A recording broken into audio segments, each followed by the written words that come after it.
Hi hello welcome to the paper cooking ചാനലിലേക്ക് എല്ലാവർക്കും സ്വാഗതം. ഇന്ന് നമ്മൾ ചെയ്യാൻ പോകുന്നത് ഒരു പത്തിരി തന്നെയാണ്. അപ്പോൾ പത്തിരി എന്ന് പറഞ്ഞാൽ നമ്മൾ കുറച്ച് പത്തിരിയുടെയൊക്കെ റെസിപ്പികൾ നമ്മൾ ചെയ്തിട്ടുണ്ട്. എന്നാലും ഇത് അതിൽ നിന്നൊക്കെ വ്യത്യസ്തമായിട്ടുള്ള ഒരു പത്തിരിയാണ് നമ്മളിന്ന് ചെയ്യാൻ പോകുന്നത്. അപ്പോൾ നമ്മുടെ നോമ്പ് തുറ ഈസ്റ്ററും എല്ലാം ഇനി വരുമല്ലേ, അപ്പോൾ അതിനോടനുബന്ധിച്ചുള്ള കാര്യങ്ങളാണ് ഇപ്പം നമ്മൾ ചെയ്തു പോരുന്നത്.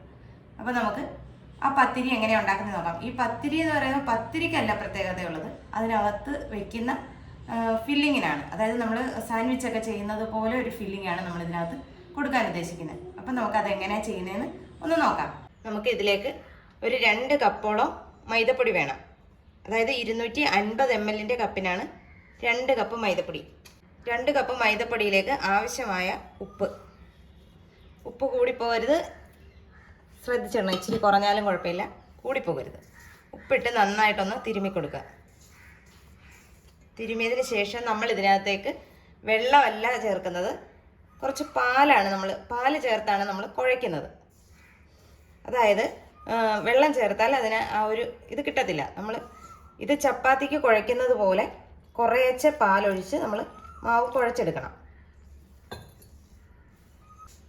മാവ് നല്ലോണം സോഫ്റ്റ് ആകുന്ന പരുവം വരെ നമ്മൾ ഇങ്ങനെ കുഴച്ച് കൊടുത്തുകൊണ്ടേയിരിക്കണം.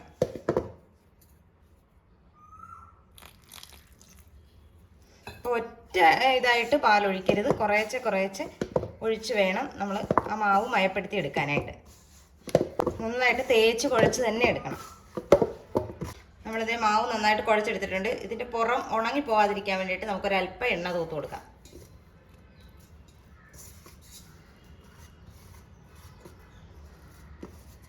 നല്ല സോഫ്റ്റ് ആയിട്ടാണ് ഞാൻ കുഴച്ചെടുത്തിരിക്കുന്നത്.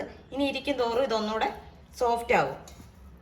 നമ്മൾ പത്തിരി ഏത് ചെയ്താലും അതിൻ്റെ ആ കുഴയ്ക്കുന്നതിലാണ് പരുവം. ഒരു 5 മിനിറ്റ് എങ്കിലും നമ്മൾ നന്നായിട്ട് ഇതൊന്ന് കുഴച്ച് കൊടുക്കണം. ഇനി ഇതിവിടെ ഇരുന്നൊന്ന് റെസ്റ്റ് ചെയ്യട്ടെ. റെസ്റ്റ് ചെയ്യേണ്ട കാര്യമില്ല, എന്നാലും നമുക്ക് ഫില്ലിങ് റെഡിയാക്കുന്ന സമയം വരെ ഇവരൊന്ന് റെസ്റ്റ് ചെയ്യുന്നത് നന്നായിരിക്കും. നമ്മുടെ ഫില്ലിങ്ങിന് ആവശ്യമായ ക്യാരറ്റും ക്യാബേജും സവോളയൊക്കെ നമുക്കൊന്ന് ചെറുതായിട്ട് അരിഞ്ഞെടുക്കാം.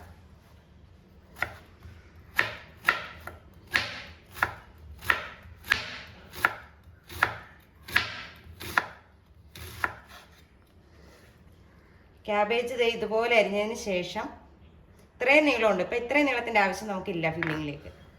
അപ്പം അതൊന്ന് ചെറുതാക്കി കൊടുക്കണം. എന്നാൽ തീരെ ചെറുതാകണ്ട. നമുക്ക് ഫില്ലിങ്ങിൽ നമ്മുടെ സവോളയൊക്കെ അരിയുന്ന ആ ഒരു പരുവത്തിൽ നമുക്ക് എടുത്താൽ മതി. ഇങ്ങനെ കിട്ടണം, ഇത്രയും വലിപ്പം ഉണ്ടാകണം.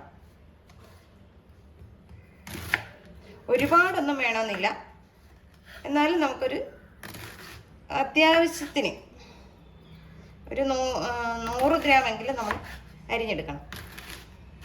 നമ്മൾക്ക് എത്ര പത്തിരിയാണോ നമ്മൾ ഉണ്ടാക്കാൻ ഉദ്ദേശിക്കുന്നത് അതനുസരിച്ച്. ഇപ്പം ഞാൻ വളരെ കുറച്ചേ ഉണ്ടാക്കുന്നുള്ളൂ, അതുകൊണ്ടാണ് ഞാൻ ഇത്രയും കുറച്ച് സാധനം എടുക്കുന്നത്.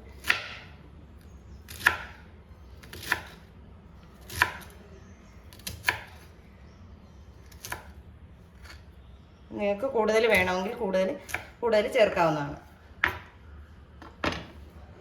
ഇത് നമുക്കൊരു പാത്രത്തിലേക്ക് മാറ്റാം. ഇനി നമുക്ക് സബോളയും അതുപോലെ തന്നെ ചെറുതായിട്ട് അരിഞ്ഞെടുക്കാം.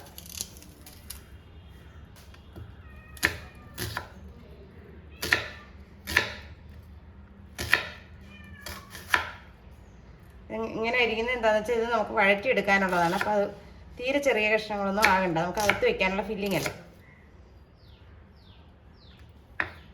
അതിൽ ഇനി സ്ക്വയർ പീസസ് ആക്കിയാൽ മതി. ഉണ്ടോ, ഒത്തിരി ചെറിയ പീസല്ല.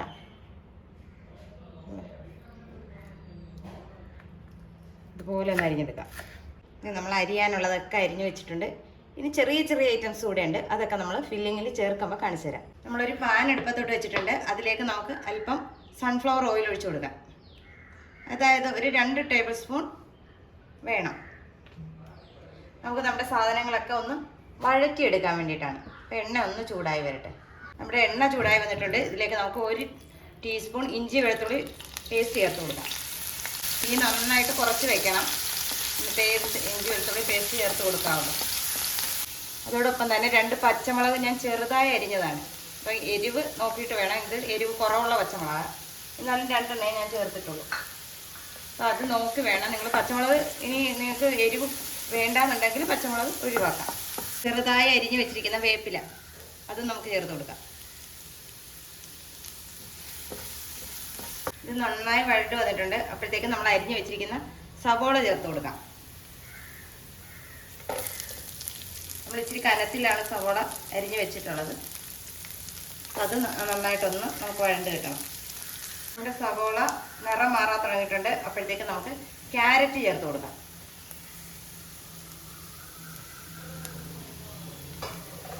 ക്യാരറ്റ് ഒരെണ്ണം ചേർക്കണമെന്നില്ല, പകുതി ചേർത്താൽ മതി. നമ്മൾ ചേർക്കുന്ന ഓരോന്നിൻ്റെയും പച്ച ചുവ ഒന്ന് മാറി കിട്ടണം. അതുവരെ നമ്മൾ വഴറ്റി കൊടുക്കണം.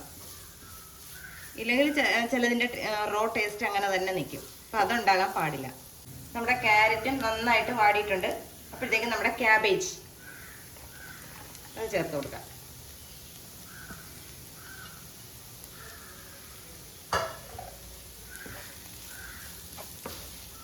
അപ്പം നമ്മളിതിലേക്ക് വേറെ ഒരു സാധനവും ഇത്രയും നേരമായിട്ട് ചേർത്തിട്ടില്ല. ഇനി ഉപ്പ് ചേർക്കാനുണ്ട്. ഇനി ഇതിന് വേണ്ട മസാലപ്പൊടികളൊക്കെ ചേർക്കാൻ കിടക്കുക. അപ്പോൾ നമുക്ക് ഈ സമയത്ത് ഒരു ശകലം ഉപ്പും കൂടെ ചേർക്കാം.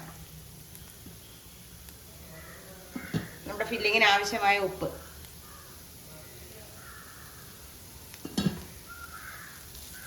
ഉപ്പും ചേർത്ത് നമുക്ക് നന്നായിട്ട് ഇതെല്ലാം ഒന്ന് വാട്ടിയെടുക്കാം.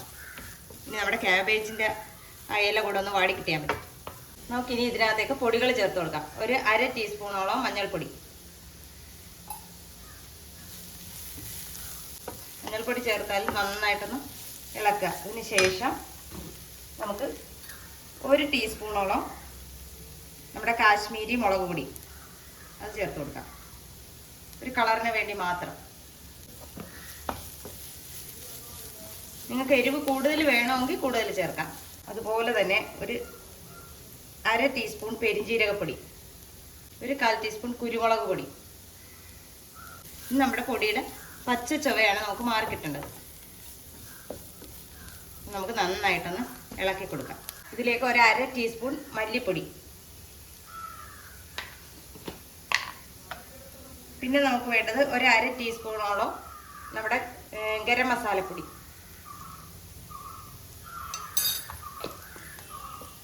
ഇത്രയാണ് നമ്മുടെ ഫില്ലിങ്ങിന് ചേർക്കുന്ന മസാലക്കൂട്ടുകൾ.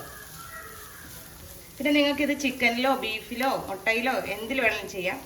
ഞാനിപ്പോൾ ഇതിനകത്ത് മുട്ടയാണ് ചേർക്കുന്നത്. സ്ക്രാമ്പിൾ ചെയ്തിട്ട് ചേർക്കണേ അങ്ങനെ ചേർക്കാം. അതല്ല നമ്മൾ പുഴുങ്ങി ചേർക്കണേ അങ്ങനെ ചേർക്കാം. ഇനി വറുത്ത് ചേർക്കണമെങ്കിൽ അങ്ങനെ ചേർക്കാം. അതൊക്കെ നമ്മുടെ മനോധർമ്മം അനുസരിച്ച് നമുക്ക് ചെയ്യാം. നമ്മുടെ ഫില്ലിംഗ് എല്ലാം ഇവിടെ റെഡി ആയിട്ടുണ്ട്. നമുക്ക് തീ ഓഫ് ചെയ്യാം.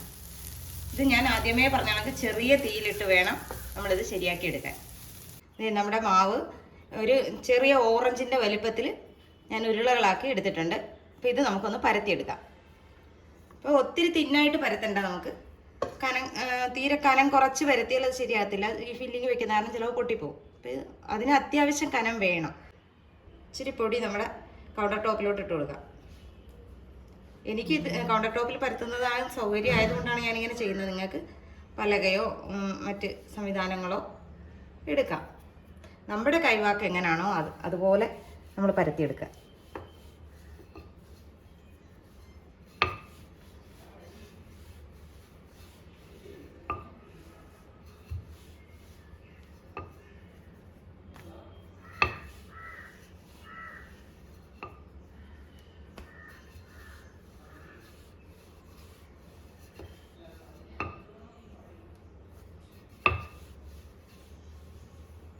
എത്രത്തോളം വലുതാക്കി പരത്താവോ അങ്ങനെ.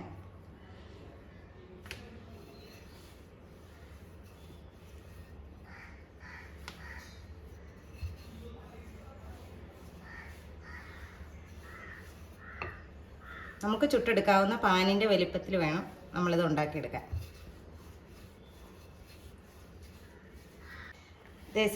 സൈഡിനൊക്കെ ഇത്രയെങ്കിലും തിക്നെസ് ആവശ്യമാണ്. തീരെ അങ്ങ് കനം കുറച്ച് കളയരുത്. നമുക്ക് ഒരെണ്ണം കൂടെ ഇതുപോലെ പരത്തിയെടുക്കാം. രണ്ടാമത്തെ മാവും നമ്മൾ പരത്തിയെടുത്തിട്ടുണ്ട്. ഇനി ഇതിൻ്റെ പുറത്തേക്ക് വേണം നമുക്ക് ഫില്ലിങ് വെക്കാനായിട്ട്. അപ്പോൾ നമുക്ക് ഫില്ലിങ് അതിൻ്റെ പുറത്ത് വെച്ച് കൊടുക്കാം.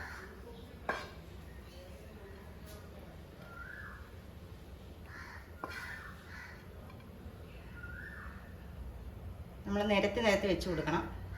അടുപ്പിച്ച് കുത്തി നിറച്ച് വെക്കരുത്. കാരണം നമ്മളിതിനകത്ത് മുട്ടയാണ് ഫില്ല് ചെയ്യാൻ പോകുന്നത്. ഇച്ചിരി സൈഡ് ഇട്ടിട്ട് വേണം നമ്മൾ ഫില്ലിങ് വെച്ച് കൊടുക്കാൻ. ഇല്ലെങ്കിൽ നമുക്ക് പരത്താൻ പറ്റത്തില്ല. ഇനി നമുക്ക് സൈഡ് ഒട്ടിച്ച് കൊടുക്കാനുള്ളതാണ്. അപ്പം നമുക്ക് അതിനുള്ള സ്പേസ് ഉണ്ടാവണം. ഇതുപോലെ നിരത്തി ഒന്ന് വെച്ച് കൊടുക്കുക.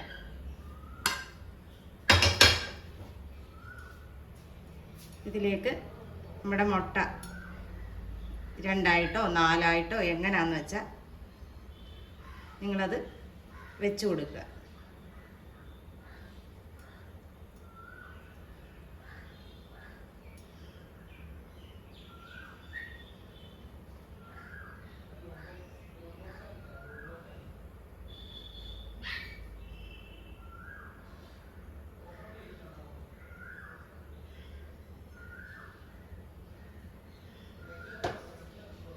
ഇങ്ങനെ വെച്ച് കൊടുത്തതിന് ശേഷം നമുക്കൊരു സ്വല്പം ഫില്ലിങ് അതിൻ്റെ പുറത്തൊന്ന് വെതറി കൊടുക്കാം. കൂടാതെ ഒരല്പം ചീസ് ഞാനിവിടെ എടുത്തു വെച്ചിട്ടുണ്ട്, അത് നമുക്ക് ഇട്ട് കൊടുക്കാം. ഇത് മൊസല്ല ചീസാണ്. മൊസല്ല ചീസ് ഇട്ടതിന് ശേഷം നമുക്ക് നമ്മൾ ആദ്യം പരത്തി വെച്ചിരിക്കുന്ന ആ ചപ്പാത്തി എടുത്ത് ഇതിൻ്റെ പുറത്തോട്ട് വയ്ക്കുക. ഓൾമോസ്റ്റ് എല്ലാം കവർ ചെയ്തിരിക്കണം. മൈദ ആയതുകൊണ്ട് തന്നെ ഇച്ചിരി വലിഞ്ഞ് വരും. നമ്മളിപ്പം തുല്യമായിട്ട് തന്നെ നമുക്ക് പരത്തിയെടുക്കാൻ പറ്റിയെന്ന് വരത്തില്ല. ഏറ്റക്കുറച്ചിലുകളൊക്കെ ഉണ്ടാകും, എന്നാലും സാരമില്ല. നമുക്ക് വലിച്ച് വേണം അത് ചെയ്ത് കൊടുക്കാൻ. എല്ലായിടവും കവർ ആവണം, അത്രയേ ഉള്ളൂ ഇതിൻ്റെ ഉദ്ദേശം. നമ്മളൊരു അല്പം മൈദ മാവ് കൂടെ കലക്കി വെച്ചിട്ടുണ്ട്. അത് നമുക്ക് ഇതിൻ്റെ സൈഡിലൊന്ന് തേച്ച് കൊടുക്കാം. നന്നായിട്ട് ഒട്ടിയിരിക്കാൻ വേണ്ടിയിട്ടാണ് നമ്മളിങ്ങനെ ചെയ്യുന്നത്.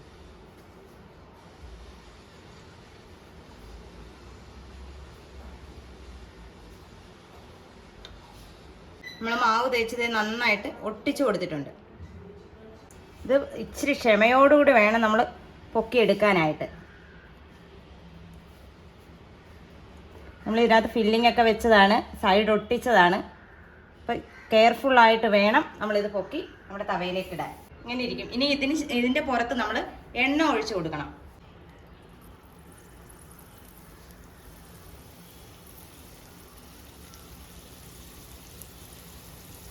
ഫില്ലിംഗ് എല്ലാം വെന്തതാണ്. പിന്നെ നമ്മുടെ വേകാനുള്ളതെന്ന് പറഞ്ഞാൽ നമ്മുടെ ഈ മാവ് മാത്രമാണ്. ഇതിൻ്റെ പുറത്തോട്ട് അത്യാവശ്യം നല്ല രീതിക്ക് തന്നെ ഞാൻ ഓയിൽ തേച്ച് കൊടുത്തിട്ടുണ്ട്. നമുക്കിനി ഇത് മറിച്ചിടാം. ചട്ടകം കൊണ്ടൊന്നും മറിച്ചിടാൻ നോക്കരുത്, അത് പൊട്ടിപ്പോകും.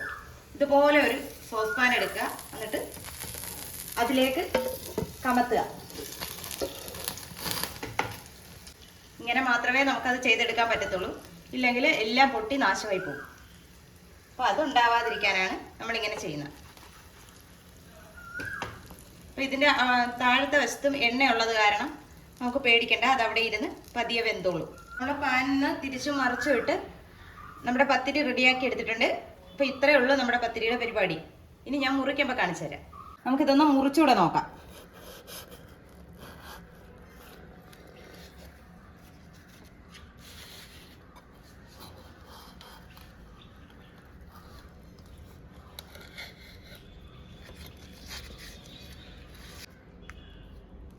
കണ്ടോ, നമ്മുടെ ഇതിൻ്റെ അകം ഇതുപോലെ ഇരിക്കും. അപ്പോൾ നിങ്ങൾ ഈ വീഡിയോ ഇഷ്ടമായാൽ ലൈക്ക് ചെയ്യാനും ഷെയർ ചെയ്യാനും കമൻറ്റ് ചെയ്യാനും മറന്നു പോകരുത്. നല്ലൊരു വീഡിയോ ആയിട്ട് കാണുന്നവരെ ടാറ്റാ, ബൈ ബൈ.